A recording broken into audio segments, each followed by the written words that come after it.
Hello दोस्तों, आप सभी का स्वागत है मेरे यूट्यूब चैनल विद्यावादी में। ठीक है दोस्तों। तो दोस्तों, हमने जो है कि पिछली क्लास में फसलों के त्योहार के पूरा चैप्टर पढ़ा। ठीक है, उस चैप्टर के अंदर क्या क्या दिया हुआ है मैंने आपको महत्वपूर्ण तथ्य बताया। ठीक है। उसके बाद दोस्तों, आज हम इस जो है कि सेकंड लेसन में सॉरी इस पीडीएफ में जो है कि हम इसके क्वेश्चन आंसर करेंगे। इस फसलों के त्योहार के उद्देश्य क्या है वो जानेंगे, और साथ ही में हम इसके इम्पोर्टेंट वर्ड मीनिंग भी जानेंगे। ठीक है दोस्तों। तो चलिए वीडियो स्टार्ट करते हैं। ठीक है। तो फसलों के त्यौहार का उद्देश्य क्या है कि भाई फसलों के त्यौहार लेख के माध्यम से देश के विभिन्न विभिन्न हिस्से को मनाए जाने वाले ऐसे त्योहारों जो फसल से संबंधित है उनके बारे में चर्चा की गई है। मतलब कि फसलों के त्यौहार में आपको ये बताने की कोशिश की गई है कि जो फसल कटने पर जो त्यौहार मनाए जाते हैं ना, तो भाई वो त्यौहार जो है कि हर भारत के अलग अलग राज्यों में अलग अलग नाम से अलग अलग तरीक़ों से मनाए जाते हैं। तो उनके बारे में जानकारी देना, उन त्योहार के बारे में नाम नाम बताना जो है कि एक प्रमुख उद्देश्य है इसका। ठीक है। और सबके मनाने का तरीका भी भिन्न भिन्न होता है। देश की अलग अलग संस्कृति और वेशभूषा से जुड़े लोगों की गीतों के स्वर भी इस त्यौहार के माने में अहम भूमिका निभाते हैं। यानी कि इसमें जो है ना कि ये भी बताने की कोशिश की जा रही है आपको कि भाई जो त्यौहार मनाने के अलग अलग तरीके होते हैं, वेशभूषा होती है, वो अलग अलग वेशभूषा पहनते हैं। वो अलग अलग तरीके से उनकी संस्कृति होती है, उसमें अपना त्यौहार मनाते हैं। हर त्यौहार में अलग अलग तरह के गीत होते हैं। ठीक है। तो इन्हें मनाने की निभाने की महत्वपूर्ण भूमिका होती है त्योहारों को। तो यही बताना इस फसलों के त्यौहार का आपको उद्देश्य है। तो चलिए भाई, अब जो है क्वेश्चन आंसर कर लेते हैं। मौसम का अंदाज़ा। अब मौसम का अंदाजे के बारे में इसमें देखेंगे तो भाई पहला प्रश्न क्या है कि खिचड़ी के अइसन जाड़ा हम पहले कब्बो ना देखनी। यहाँ खिचड़ी से क्या मतलब निकल रहा है। ठीक है। तो यहाँ खिचड़ी से मतलब मकर संक्रांति के नमक त्यौहार से है। ठीक है। अब क्वेश्चन नंबर 2 देखते हैं कि क्या कभी ऐसा हो सकता है कि सूरज बिल्कुल ही ना निकले। अगर ऐसा हो तो चारों ओर अंधेरा छा जाएगा, ठंड बढ़ जाएगी, लोगों के लिए काम करना मुश्किल हो जाएगा, जीवन की रफ्तार से थम जाएगी। अपने साथियों से बातचीत करके आपको खुद ही लिखना है। तो ये आपको भी ये खुद ही करना है। ठीक है। फिर भी मैं आपको थोड़ा थोड़ा बता देता हूँ कि अगर मान लो भाई सूरज बिल्कुल भी ना निकलना और वो सूरज निकले भी ना, ठीक है, तो ऐसा क्या होगा कि हमारे तो पहली बात हमारे अर्थ पे चारों तरफ अंधेरा छा जाएगा। ठीक है। और ठंड इतनी ज़्यादा बढ़ जाएगी कि धीरे धीरे करके मतलब कि इतनी ठंड बढ़ जाएगी कि लोगों को जो है कि घर में ही छुपे रहना पड़ेगा। और साथ ही साथ जो है कि हमारे शरीर में विटामिन डी की भी कमी हो जाएगी। ठीक है। हमारे जीवन में जो हम काम सुबह में करते हैं वो हमें रात में करने पड़ जाएंगे, और धीरे धीरे ऐसा भी हो सकता है कि हम लोग जो है कि मर भी जाएं। ठीक है। बिना सूरज की रोशनी के। ठीक है। तो आइए थर्ड क्वेश्चन देखते हैं कि बाहर देखने से समय का अंदाज़ा क्यों नहीं हो रहा था। जिनके पास घड़ी नहीं होती वह समय का अनुमान किस तरह लगाते हैं।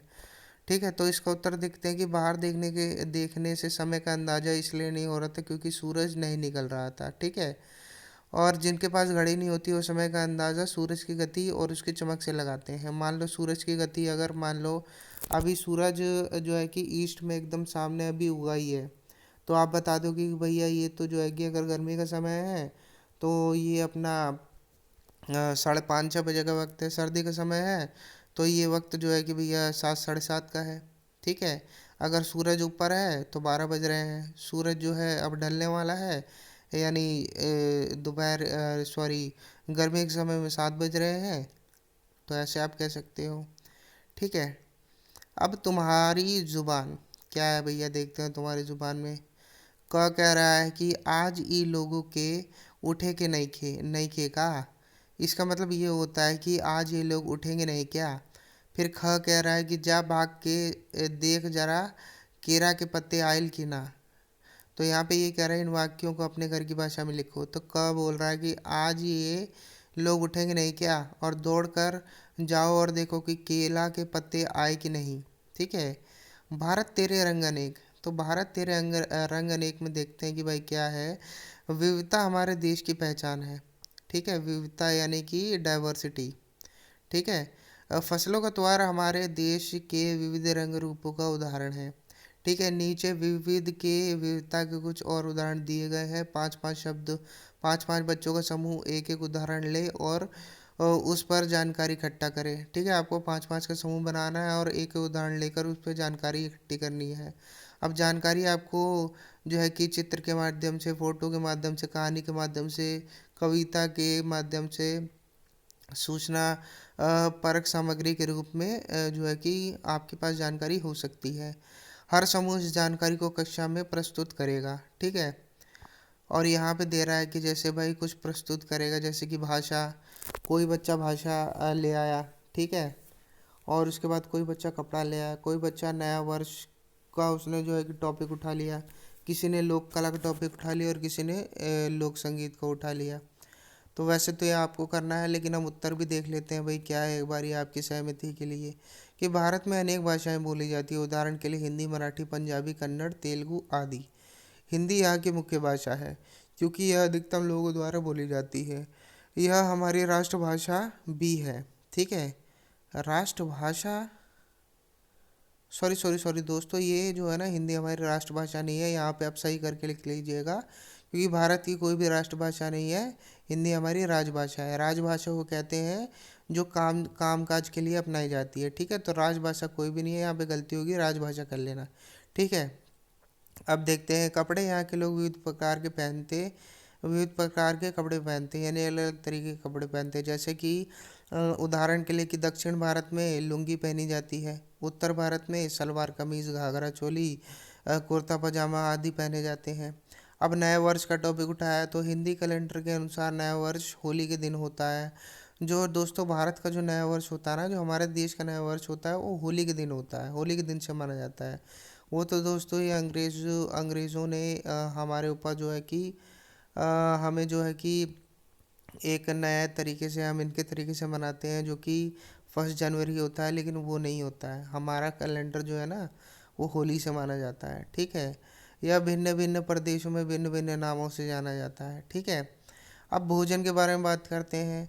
यहाँ भोजन में विविधता देखने को मिलती है। दक्षिण भारत में इडली डोसा मशहूर है, तो उत्तर भारत में चावल दाल रोटी सब्जी राजमा आदि पसंद से खाए जाते हैं और खिलाए जाते हैं। पश्चिम बंगाल में चावल और मछली बड़ी शौक से खाया जाता है। ठीक है दोस्तों, तो इस तरीके से आपने 4-5 टॉपिक लिए और उस तरीके से आपने उसको जो है कि छानबीन की, एनालाइज किया और आपने उत्तर बता दिया। तो आपको भी इसी तरह करना है। ठीक है, तो दोस्तों आप क्वेश्चन नंबर 2 देखते हैं कि तुम्हें कौन सा त्यौहार सबसे ज़्यादा अच्छा लगता है और क्यों, ये बताने की क्यों। और इस दिन तुम्हारी दिनचर्या क्या रहेगी, आपको ये बताना है। तो भाई यहाँ पे हमने लिखा है उत्तर में कि होली का त्यौहार मुझे सबसे अच्छा लगता है क्योंकि इस दिन लोग ऊंच नीच का विचार भूल करके एक दूसरे के गले मिलते हैं और खुशियाँ मनाते हैं। इस दिन मैं सुबह से ही काफ़ी सक्रिय रहता हूँ, यानी काफ़ी एक्टिव रहता हूँ। सुबह से देखते हो ना, जैसी होली होती है तो हम सब लोग कितने एक्टिव हो जाते हैं, सुबह से ही गुब्बारे बनने लगते हैं। ठीक है, रंग वंग मिलाने लगते हैं। ठीक है, और तरह तरह की पिचकारियों में रंग भरकर लोग फेंकते हैं, स्वादिष्ट पकवान खाते हैं और नए कपड़े पहनते हैं। अब अन्न के बारे में देख लेते हैं। अन्न मतलब कि अनाज। ठीक है, तो यहाँ पे क में क्या लिखा हुआ है कि फसल के त्योहार पर तिल का बहुत महत्व होता है। ठीक है, तिल मतलब होता है कि तिल का तेल होता है ना, आप देखते हो तिल वाइट कलर की भी होती है, काले कलर की भी होती है। आपने गुड़ की पट्टी खाई है या रेवड़ी खाई है, गज्जक खाई है, तो उसमें सफ़ेद सफ़ेद जो देखते हो ना, वो तिल होता है। ये मकर संक्रांति पर विशेषता कहा जाता है। तो तिल का किन किन रूपों में इस्तेमाल किया जाता है, ये हमें पता करना है। ठीक है, और दूसरा क्वेश्चन है कि तुम जानते हो कि तिल से तेल बनता है, मैंने आपको भी बताया।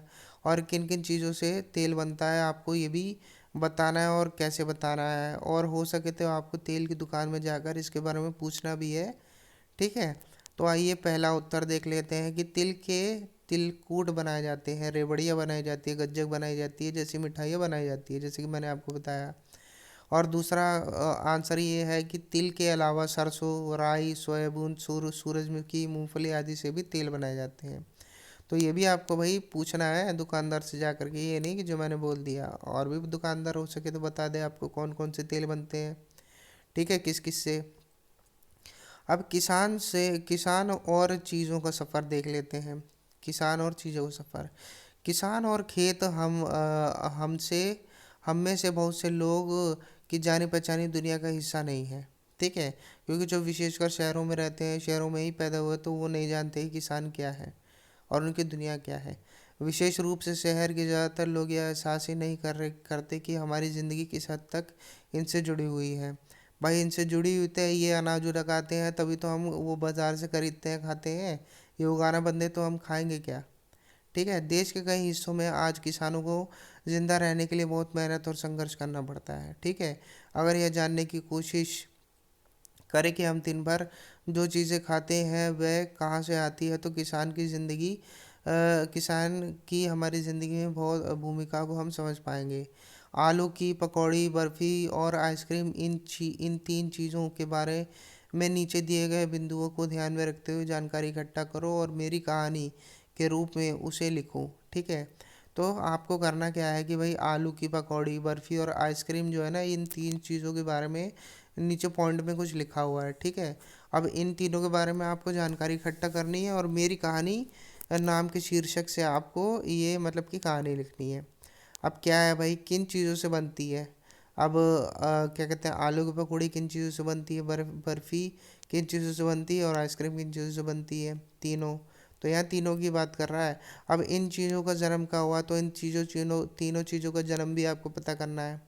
ठीक है, अब इन तीनों चीज़ों को जो है कि हम तक पहुँचने तक का उनका सफ़र भी आपको बताना है कि हम तक ये कैसे पहुँचती है। ठीक है, किन किन हाथों से होकर ये हम तक पहुँचती है तीनों चीज़ें। इस पूरे सफ़र में किन किन लोगों की कितनी कितनी मेहनत लगती है, ये भी आपको बताना है इन तीनों में। ठीक है, इन लोगों में किसको कितना मुनाफा होता है, इन तीनों चीज़ों के बारे में आपको बताना है बेचने पर।